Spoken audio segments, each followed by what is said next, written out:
Hello everybody and welcome to Romancefull's Tarot. It is a general reading, so it might not resonate with everybody, so it's really important to take whatever resonates with you and simply leave the rest of it aside. If ever you do have any questions, if ever you would like to inquire about having your own personal reading, please do contact me at my information, is right below into the YouTube description box. Also, if you do enjoy the channel and you have not yet subscribed, please do take a brief moment of your time to click the subscribe button to show your support to the channel and to myself, and it would be greatly appreciated, and I do thank you in advance. So, with no further ado, let's begin this reading. This is for the beautiful sign of Sagittarius. It's a dedicated reading for you because this is a channeled reading with the universe.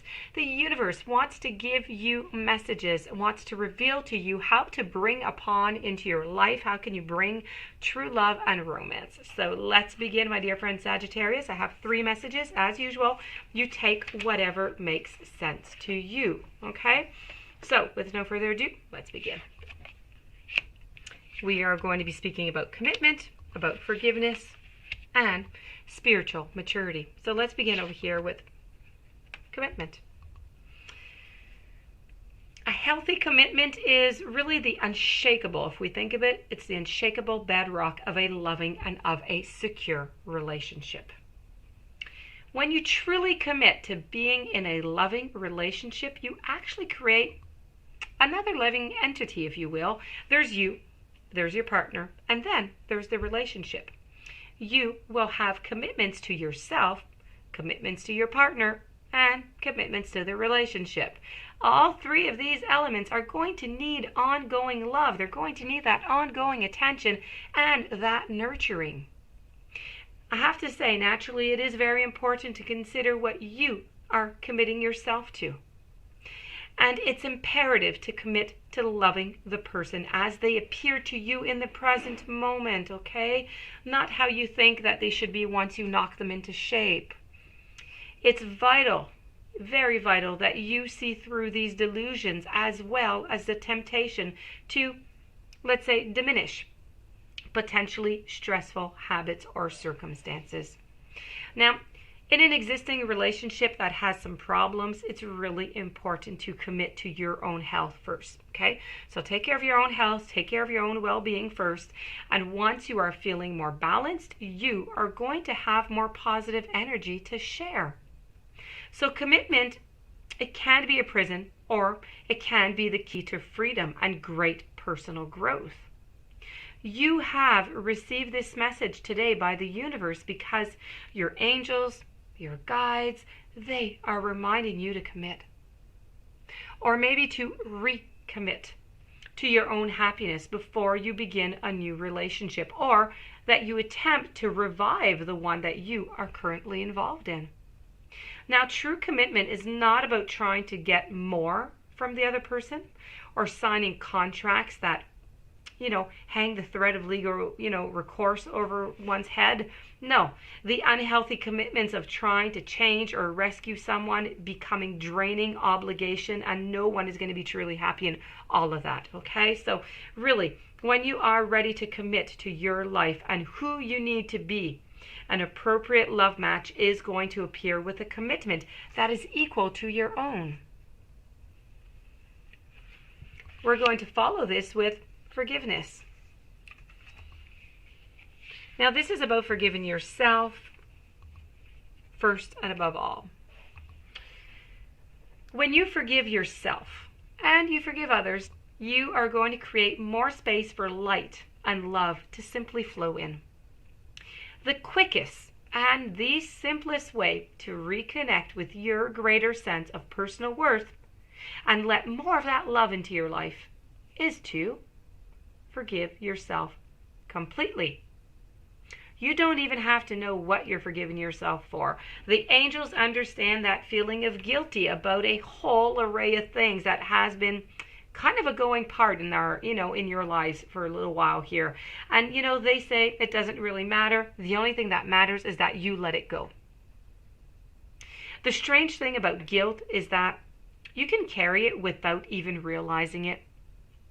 And it is often about trivial or long forgotten events. So as you repeat, I'm going to give you a little mantra. It's going to seem really, really simple, and it is quite simple, but it is very important. And if you do it accurately and you do it on a regular basis, you are going to see the advancement that you're going to make. The progress that you're going to have is going to be quite quick. So the mantra I want to give you is, you need to say 3 times, I forgive myself, I forgive myself, I forgive myself, and I am forgiven. Okay? And if you use that mantra, you're going to see the vibration of those beautiful words are going to flow through you, and you're going to start to see changes.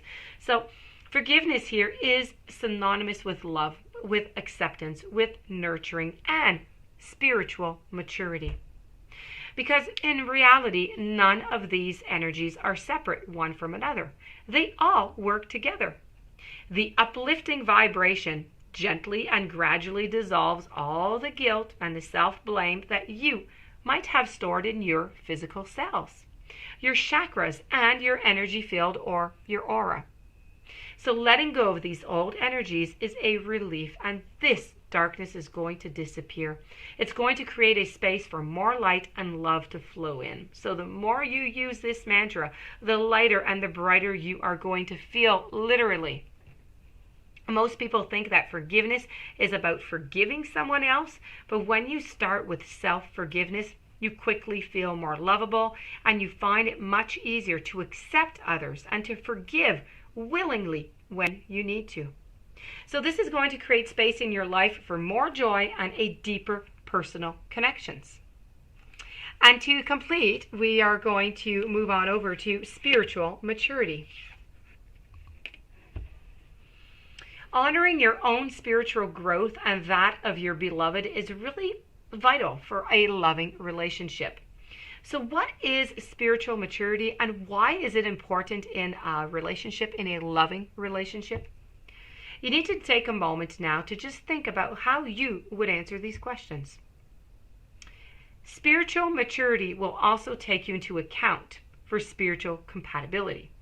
For example, if you believe in reincarnation, in karma, higher power, lovingly guides, then how compatible can you be with a person who believes in a judgmental God and only one opportunity to get it right before being sent to heaven or to hell?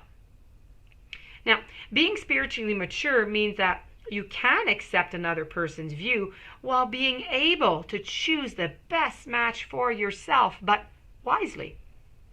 So, a spiritually mature person doesn't have all the answers to life. No, the universe and everything, absolutely not. But at the very least, they will have given these topics at least some type of consideration. So spiritually mature people, they endeavor to think for themselves, because the maturing process actually requires that we question what our family, our culture teaches us until we come to our own center of belief and our own spiritual truth. Now, if you receive this message today because it's important for you to prioritize spiritual maturity in yourself and in your partner, this is going to aid you in connecting with your true soulmate, or even allow you and your existing relationship to grow. So an understanding of each other's beliefs and feelings can just be realized through respectful and mindful conversation. Ask your prospective or your existing partner what their beliefs are. Never ever assume. Create a space in your relationship for that spiritual maturity to simply flourish. Have the courage to explore beyond the beliefs, behind and even beyond the ideals that were handed down to you as a child, and be willing to take whatever steps are necessary to mature yourself. And when you do this, you are going to attract the very best person for you. And if you're in an existing relationship, it can open doors to many new and exciting possibilities for you and your partner to enjoy. So that being said, my dear friend Sagittarius, this does complete your reading with the universe. I do hope that you enjoyed. I do hope that you got some interesting pathways that you can use perhaps onto your journey. If you do have any questions you would like to inquire about a reading, my information is right below into the YouTube description box. Please don't forget to subscribe before leaving the channel. Have yourself a beautiful day. Thank you for being there. Thank you for listening, and many blessings to you.